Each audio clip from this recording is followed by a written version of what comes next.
திரு மணிகண்டன் வீராசாமி, இப்போ விஜயை இயக்கக்கூடியது பாஜக தான் அப்படிங்கிற ஒரு ஒரு பார்வையும் முன்வைக்கப்படுகிறது. அதே போல ஒரு எதிர்க்கட்சியாக செயல்படக்கூடிய அளவுக்கு தாவேகாவுக்கு அதற்குள்ள கட்டமைப்பு வந்துருச்சா?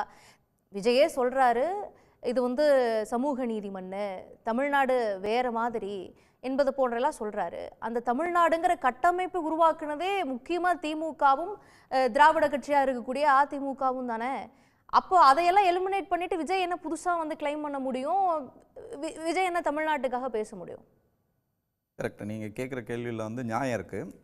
அதே சேம் டைம் பார்த்தீங்கன்னா, இப்போ அவர் பாஜகவின் முகம்னு சொல்கிறதுக்கு எந்த விதமான அடிப்படை ஆதாரமும் கிடையாது. இப்போ தோழர் சுபவியும் சொன்னார், சுபோதயகுமாரும் சொன்னார், திமுகவில் பேசுகிற நண்பரும் சொல்கிறாங்க. அவர் பாஜகவிலேருந்து அவங்கள இயக்கணும், அவங்க பண்ணணும்னா அவர் பாஜகலே சேர்ந்துருக்கலாம். அவர் தனி கட்சி ஆரம்பிக்கணும். என்ன சொல்றதுன்னா, இந்த கரியரின் உச்சத்தில் பாஜகவுக்கு தான் வாக்கே வரமாட்டேன் இல்லை சொல்கிறேன். பல காலமாக இந்த மாதிரி கதைகள் கட்டுக்கதைகள் சொல்லிட்டுருக்காங்க. திரு ரஜினிகாந்த் அவர்கள் சொன்னாங்க, அதுக்கப்புறம் பல பேரை சொன்னாங்க, இப்போ இவரை சொல்கிறாங்க. இதுக்கப்புறமா யார் வந்தாலும் சொல்லுவாங்க, அது சொல்லிட்டு இருப்பாங்க. அவர் ரொம்ப கிளியராக டிக்ளேர் பண்ணிட்டு தான் வந்திருக்காரு. தாவேகா தலைவர் விஜய் அவர்கள் என்ன சொல்கிறாருன்னா, அவங்க எங்களோட கொள்கை எதிரினே சொல்கிறார். ஸோ கொள்கை எதிரி யார், அரசியல் எதிரி யாருன்றது அவர் ஆல்ரெடி டிக்ளேர் பண்ணிட்டு தான் வந்திருக்காரு. 14 அரசியல்ல குதிக்கிறப்ப கம்யூனிசம் மார்க்சிசம் எல்லாம் பேசிட்டு இருந்தாரு. இன்னைக்கு சனாதனத்துல தூக்கி தலையில வச்சிருக்காரு. 10 வருஷத்துல கோர்ஸ் மாறிடுச்சுல. கரெக்ட். நீங்க சொல்றத நான் ஒத்துக்கிறேன். சீமான் வரும்போது பெரியார பேசிட்டு இருந்தாரு, தமிழ் தேசியம் பேசினாரு. இன்னைக்கு அப்படியே இந்த சைடு வலது பக்கமா வந்துடலையா? இல்லை, கரெக்ட். நீங்கள் இப்போ அவரோட இவங்களை ஒப்பிட்டு நம்ம பார்க்க முடியாது. இவரோட செயல்பாடு தான் நம்ம பார்க்கணும். தொடர்ச்சியாக இவர் பின்னாடி இவ்வளோ இளைஞர்கள் இருக்காங்க. இவங்களை கட்டுக்கோப்பாக வச்சுருக்காங்க. அதே மாதிரி அவங்களுக்கு ரொம்ப நல்லாவே தெரியும், பாஜகவோட போனால் அவங்களுக்கு அழிவு பாதை நிச்சயன்றது தெரிஞ்சு யாரும் புதக்குழியில் விழுறதுக்கு யாரும் தயாராக இருக்க மாட்டாங்க. ஸோ அதுதான் நான் திரும்பி சொன்ன மாதிரி தான், கரியரின் உச்சத்தில் இருக்கும்போது ஒருத்தர் ஒரு அரசியல் முடிவு எடுக்கிறாருன்னா துணிச்சலான முடிவு எடுக்கும் போது சந்தேகம் வருது. சாரி, இன்னைக்கு அரசியலுக்கு விஜய்க்கே பாஜகவோட போனா அது புதைகுழி அழிவு பாதைன்னு இருக்கிறப்ப, இத்தனை வருஷமா 70 ஆண்டு காலமா இங்க பெரும் அரசியலை செஞ்ச திமுக எப்படி சார் பாஜக கூட விட்டோம்? இல்லை, ஏன் அதுக்கு சாத்தியக்கூறுகள் நிறைய இருக்குன்னு சொல்கிறோம். இப்போ ஒன்றும் இல்லை. பார்த்தீங்கன்னா, தமிழ்நாட்டுக்கு அவங்க நிதி கொடுக்கறதே இல்லை. கிட்டத்தட்ட 39 எம்பிகள் வச்சுருக்காங்க.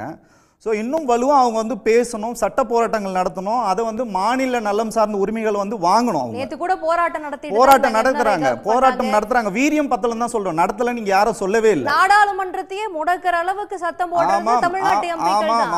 ஆமாம், நாங்க அதுல மாற்று கருத்தே இல்லை. வீரியம் பத்தாதுன்னு தான் சொல்றோம். இப்போ ஒன்றும் இல்லை. இப்போ இங்க இருக்கிற இந்த 75 ஆண்டுகள்ல பாத்தீங்கன்னா, இரு திராவிட கட்சிகளும் மக்களுக்கு இன்னும் மேன்மையான திட்டங்களையோ. விஜய் கட்சி ஆரம்பிச்சு 2வது ஆண்டு விழாவை கொண்டாடியாச்சுல. இந்த வருஷங்கள்ல எத்தனையோ தமிழ்நாட்டுக்கு எதிரான அநீதியான விஷயங்களை ஒன்றிய அரசு செஞ்சிருக்குல்ல. உங்களுக்கு தான் 50,000 பூத் கமிட்டியெல்லாம் அமைச்சிட்டேன்னு பெருமையா சொல்றீங்கல்ல. ஒவ்வொரு பக்கமும் போராட்டத்தை நடத்தி இருக்கலாமே, உங்களுடைய குரல் ஓங்கி ஒழிச்சிருந்திருக்குல்ல தாவேகாவின் குரல். சரியான கேள்வி நீங்க கேட்குறீங்க. ஜனநாயக முறைப்படி நம்ம ஒரு போராட்டங்களுக்கு அனுமதி கேட்டால் எங்கேயாவது ஒரு அனுமதி கொடுக்குறாங்களான்னு ஃபர்ஸ்ட் நீங்க ஒரு கேள்வி நீங்க வைங்க.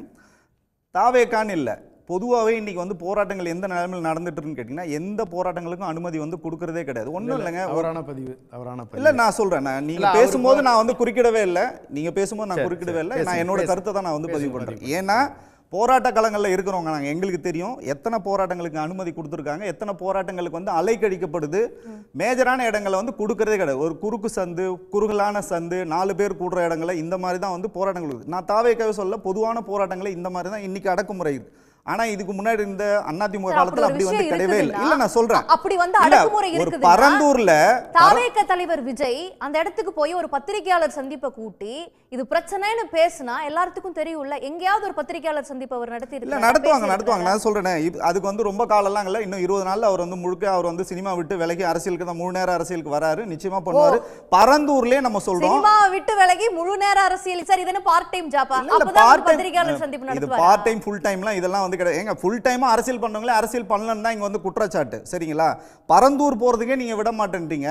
இப்போ நம்ம வந்து வேங்கவேல் போனாலும் விடுறதில்லை, எங்கே போனாலும் வந்து விடுறதே இல்லை. ஒன்றும் இல்லை, ஒரு அரங்கு கூட்டம் உள்ள அரங்கு கூட்டம் நடத்துறது கூட விடுறதில்லை, பேனர் வைக்க விடுறதில்லை.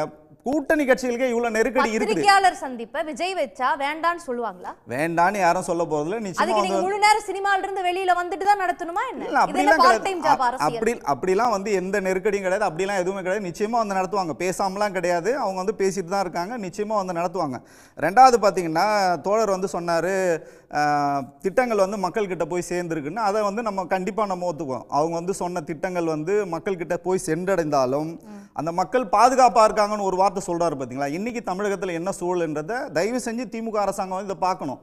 இன்றைக்கி பெண்கள் பாதுகாப்புக்கும் சரி, இன்றைக்கி மாணவர்களும் சரி, நீட்டு பிரச்சனையும் சரி, நேத்தி கூட ஒரு மாணவி வந்து தற்கொலை பண்ணியிருக்காங்க. ஸோ இதெல்லாம் வந்து பொலிட்டிக்கலை தாண்டி இதை வந்து அவங்க வந்து கவனம் செலுத்தும் போது இப்போ அவர் சொல்கிறா இல்லைங்களா, முதலமைச்சர் சொல்கிறா இல்லைங்களா, 2வது இடத்துக்கு தான் இங்கே போட்டி இருக்குது, எங்களுக்கு போட்டி இல்லைன்னும் போது அது கண்டிப்பாக வந்து அவர்கள் தொண்டர்களை வந்து பூஸ்டப் பண்ணுறதுக்கு தன்னம்பிக்கையாக பேசுறது வந்து கரெக்ட். அதே நேரத்தில் வந்து எதிர்க்கட்சிகள் இங்கே வலுவாக இருக்காங்க, தாவேகா உள்பட எல்லாருமே இங்கே வலுவாக இருக்கும். அது வந்து களம் வந்து அவங்களுக்கு சாதகமாக இருந்து இவங்க புரிஞ்சுக்கிட்டு மக்கள் நல பண்ணி இன்னும் அவங்க வந்து ஸ்பீடப் பண்ணணும், அவங்க சொன்ன வாக்குறுதிகளை வந்து நிறைவேற்றினாங்கன்னா களம் வந்து இன்னும் வந்து நல்லா இருக்கும்னு நான் நினைக்கிறோம். சரி, ஒரு 1000 கோடி வருமானம் தரக்கூடிய ஒரு சினிமா வியாபாரத்தை விட்டுட்டு ஒரு அரசியலுக்குள்ள வராரு விஜய். அப்படி இருக்கும்போது இது போன்ற குற்றச்சாட்டுகளை நீங்க மக்களுக்கு இவங்க செய்யலை அப்படின்னு ஒரு மேம்போக்கான ஒரு குற்றச்சாட்டை தான் முன்வைக்கிறீங்க அப்படிங்கிறது இருக்குது. அண்ட் இன்னொன்று வந்து திரு அப்பாவு அவர்கள் கூட சொல்லியிருந்தாரு, சபாநாயகர் அப்பாவு, இது மாதிரி 1000 கோடி ரூபாய் பிஸ்னஸை விட்டுட்டு வராரா? அப்போ அதை முதல்ல இடி பார்க்கணுமே, அது கரெக்டாக வருமான வரியெல்லாம் தாக்கல் செஞ்சுருக்கிறாங்களா? ஏன்னா உங்களுக்கு ஞாபகம் இருக்கும் அந்த காருக்கு வரி கட்டாத விஷயங்கள். இல்லை, அதெல்லாம் முடித்து வைக்கப்பட்டது. அது நமக்குள்ள அதுக்கு வந்து போக வேண்டிய அவசியம். அதுக்கு எவ்வளவு காலம் அதுதான் சார் போகணும். ஏன்னா நீங்க பேக்ரவுண்ட்ல நீங்க எவ்வளவு கரெக்டா இருந்திருக்கிறீங்க. 1000 கோடி வருமானம் தரக்கூடிய ஒரு சினிமா தொழில் இருக்கக்கூடியவர் ஒரு இறக்குமதி காருக்கு வரி கட்டுவதில் இருந்த சிக்கல்கள்லாம் நம்ம பார்த்துட்டு வந்திருக்கிறோம். அப்போ அந்த நேர்மையை பத்தி நீங்க பேசுறப்ப அதுவும் அது வந்து அவரோட சார்பில் இல்லை, அவர் கேட்டதுக்கு விளக்கமே கொடுக்கலாம். அவங்க எவ்வளவு கட்டணுன்றதே சொல்லவே இல்லை. அது கோர்ட்லேயே போயிட்டு கோர்ட்லேயே தீர்ப்பாகி முடிவான விஷயத்த நம்ம வந்து இங்க பேசுறது வந்து சரியா இருக்காது. ஒண்ணு. ரெண்டாவது பார்த்தீங்கன்னா 1000 கோடின்னு அவர் சொன்னது வந்து ஆதவ அர்ஜுனா சொன்னது வந்து அது சரியான தரவு வந்து கிடையாது. பாருங்க, இல்ல நான் சொல்றேன், இல்ல நான் சொல்றேன் கூட்டத்துல. ஆமா மேடம், நான் சொல்றேன். இல்ல அது ஏன் இல்ல ஏன் அப்படி சொல்றேன்னா, இல்ல நம்பகத்தன்மை அதுல நம்பகத்தன்மை இல்ல அதெல்லாம் சொல்றேன். அதுல ஒரு கிளாரிபிகேஷனுக்கு தான் சொல்ல வரேன். இந்த 1000 கோடின்றது 1000 கோடி அவர் வைத்து அங்க வந்து வியாபாரம் நடக்குது, அவரோட சம்பளம் 1000 கோடி கிடையாது. அதுல ஒரு கிளாரிபிகேஷன் இருக்கு. அது எப்படி அவர் வந்து சொன்னார்னு தெரியல. திரு ஆதவ அர்ஜுனால் தான் அவருக்கு வந்து பதில் சொல்லணும். அதில் ஒன்று இருக்குது. இப்போ நம்ம என்ன சொல்கிறோன்னா, சினிமா துறையிலேருந்து வந்த விஜய் அவர்கள் வந்து எவ்வளோ ஸ்ட்ரகிள் பண்ணாருன்னு நமக்கு வந்து தெரியும். அதே நேரத்தில் ஒரு ஒட்டுமொத்த இண்டஸ்ட்ரியும் இன்றைக்கி ஒரு திமுக சேர்ந்த ஒரு நிறுவனம் தான் மொத்தமாக இண்டஸ்ட்ரியில் வச்சுருக்காங்க. அதை பற்றி யாரும் நம்ம வந்து ரொம்ப சௌகரியமாக பேசாமல் கடந்து போகிறது, அதையும் நம்ம வந்து பேசணும்னு சொல்லணும்.